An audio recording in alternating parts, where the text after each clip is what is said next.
Hey everyone, and welcome back to the Dental Marketing Mix, the podcast for dental practice owners who want to grow smarter online. I'm Dan Bryan, I'm the co-founder of Dentalscapes, and today we're getting into something that comes up more and more in the conversations that I have with practice owners. So here's the question I want to put in front of you.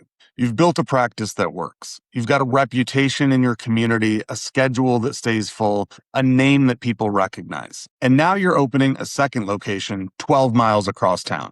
How much of that, the reputation, the visibility, the search rankings, the 400 five-star reviews you spent 8 years earning, how much of that actually comes with you? And the honest answer, the answer that almost nobody gets told before they sign the lease is almost none of it. That's what we're talking about today, because opening a second location is one of the most exciting and most expensive things that a practice owner can do. And the marketing side of it is consistently the piece that gets underestimated. Not because owners are careless, but because the assumption feels so reasonable.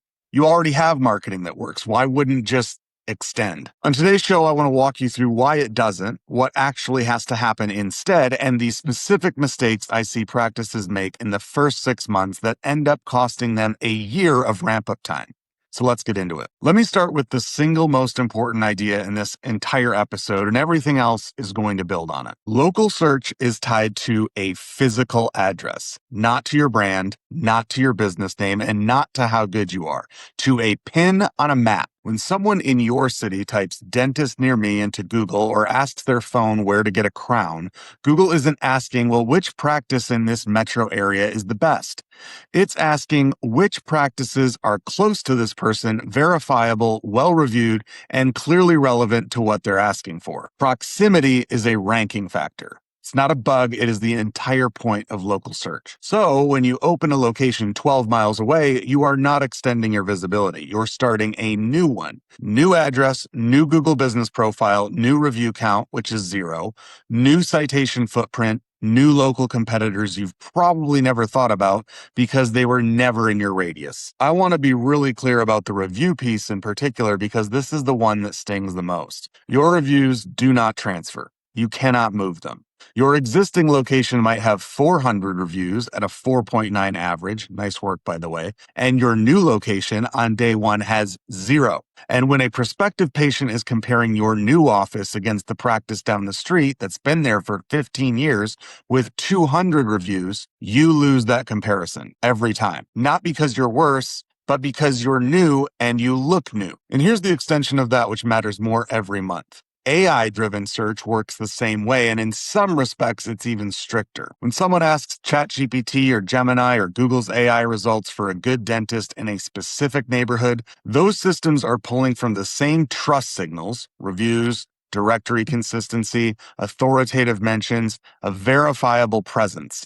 A brand new location with a thin footprint doesn't just rank poorly, it's often functionally invisible because there's nothing there for those systems to recommend. We've talked on this show plenty of times about the shift from rankings to recommendations, and a new location is where that shift bites hardest.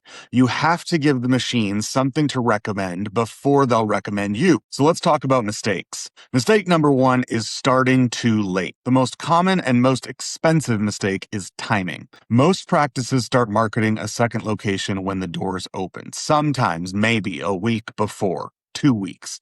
And I understand why. Construction runs long, permits slip, and you don't want to promise on an opening date that you can't hit. But local search has a ramp.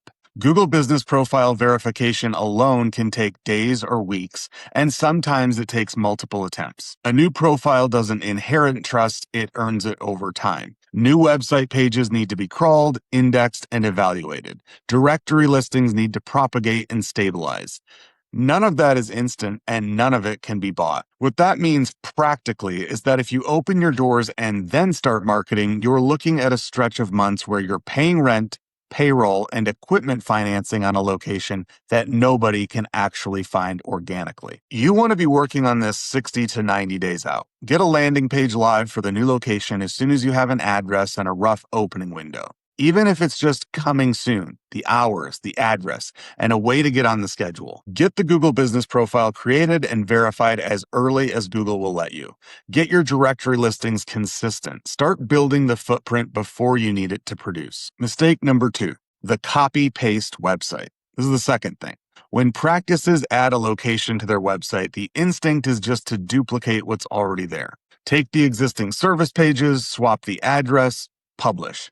It's fast, it's cheap, and guess what? It actively works against you. There are really two problems here. The first is that near identical pages compete with each other. Google looks at two pages saying substantially the same thing about the same services and picks just one to show, which means one of your locations is effectively suppressed, and it's usually not the one that you'd choose. The second problem is that a duplicated page gives Google nothing to associate with the new place. There's no signal that says this practice belongs to this neighborhood. What actually works is a genuine location page for each site. Its own address and phone number displayed consistently, its own embedded map, its own hours, its own team. Real photos of the real office and the real people, not the same stock images. Reference the actual area, the neighborhoods you serve, the landmarks nearby, the parking situation, whatever's true and specific. Give each location its own schema markup so search engines can cleanly parse who and where you are. And link each Google business profile to its own location page, not your homepage. That connection matters more than most people realize. I'll also address the question that we get constantly here: one website or two? For the vast majority of practices, one website with strong dedicated location pages is the right answer. Two separate sites is going to split your authority in half and double your maintenance burden. The exception is when the second location is genuinely a different brand serving a different patient base, maybe a different name, different positioning, different market. But if it's the same practice under the same name, keep it together. All right, mistake 3, splitting the budget. This one I want to spend some time on because it's the decision that quietly determines whether the new location ramps in 9 months or 20. The instinct is to take the existing marketing budget and divide it.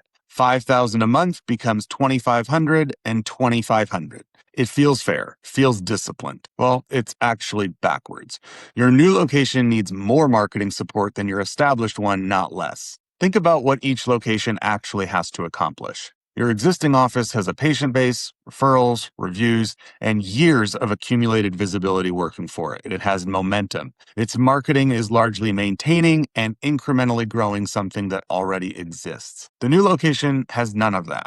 It has a lease and a schedule full of empty chairs. Every single patient has to be acquired, and it has to be acquired without the organic visibility that takes 6 to 12 months to build, which means that in that window, paid advertise is doing almost all of the work. Now, that's not a permanent state. Paid is the bridge. Run ads aggressively while the organic foundation builds underneath, and as local search and reviews start producing, you can rebalance. But if you starve the new location during the exact window when paid is the only thing that can produce for it, you extend the ramp. And you extend the period where that location is losing money every single month. And the other thing I'd say here is that when you do run ads for a new location, don't just widen the geographic radius on your existing campaign. I see this a lot and it creates a mess. You end up bidding against yourself in overlapping areas, your cost per click goes up, and you genuinely cannot tell which location any given new patient came from. Separate campaigns, separate geographic targeting, separate budgets, please. All right, mistake number 4, not tracking by location. So that brings me right into the next one. And it is short, but it's very important. You need to be able to answer for each location independently. How many new patients did marketing produce this month, and what did each one cost? That means separate call tracking numbers for each location. Separate form submissions, separate conversion tracking. If everything funnels into one bucket, you're going to be making 6-figure decisions on a blended number that describes neither location accurately. And there's a specific failure mode here that's worth naming. When the numbers are blended, a mature, profitable location will mask a struggling new one for months. Your overall cost per acquired patient looks acceptable, so nothing seems urgent, right up until you look at the new location's production and realize it's been underperforming since March, and nobody caught it because the reporting never separated them. One more consideration that doesn't get discussed enough. How far apart are these two locations? If your second site is close to your first, maybe a few miles, same general search radius, you're going to be competing with yourself. Both locations are eligible to appear for the same searches, and Google generally shows one business per query in the local results. You'll also be bidding against invest yourself in paid, which raises your own costs. And on the practice side, you may find that you've split a single patient population between two offices rather than reaching a new one. That's not automatically a reason not to do it. There are legitimate strategies for saturating a market, but it should be a deliberate decision made with your eyes open, not something you discover in month 4. So if you're still evaluating sites, the marketing implications of distance deserve a real seat at the table alongside the demographics and the rent. Now, let me leave you with 4 things that you can act on. 1, work backward from your opening date, not forward from it. 90 days out, you should have a location page live, a Google business profile submitted, and your directory listings started. If you're already closer than that, start today. 2, build the review engine before you open. Have a system ready on day 1 for asking new patients at the new location for a review. And make sure it's the new profile that they're being pointed to. Those first 50 reviews are the single highest leverage asset that location can build in the first year. 3, budget the new location as a startup, not as a branch. Ask specifically what your paid advertising plan is for months 1 through 12, and make sure it's funded independently rather than carved out of what's currently keeping your first office full. And 4, demand location-level reporting from day 1. New patients and cost per acquired patient broken out by site every month. If your current setup can't produce that, fix it before you open, not after. Here's what I really want you to take from all this. Opening a second location is genuinely one of the best growth moves a practice owner can make. I'm not talking anyone out of it, but the practices that do it well are the ones that treat the marketing as a separate build with its own timeline and its own budget, not as a checkbox on the build-out list. The ones that struggle aren't the ones who picked a bad location or hired the wrong associate. More often than not, they're the ones who assumed that the visibility would follow them and then spent 9 months discovering that it actually doesn't. So if you're planning a second location or you've opened one and it isn't ramping the way you expected, I'd encourage you to book a free strategy call with our team at dentalscapes.com/start. We'll look at where things actually stand, what the realistic timeline looks for your market, and what the highest leverage moves are for your specific situation. And one last thing before you go, as always, if this episode was useful to you, it would mean a lot if you'd leave us a 5-star rating or just a quick review wherever you're listening. It's genuinely the best way for us to reach other practice owners who could use this information, and it takes about, 30 seconds. Thank you for listening to the Dental Marketing Mix, and I will see you in the next one.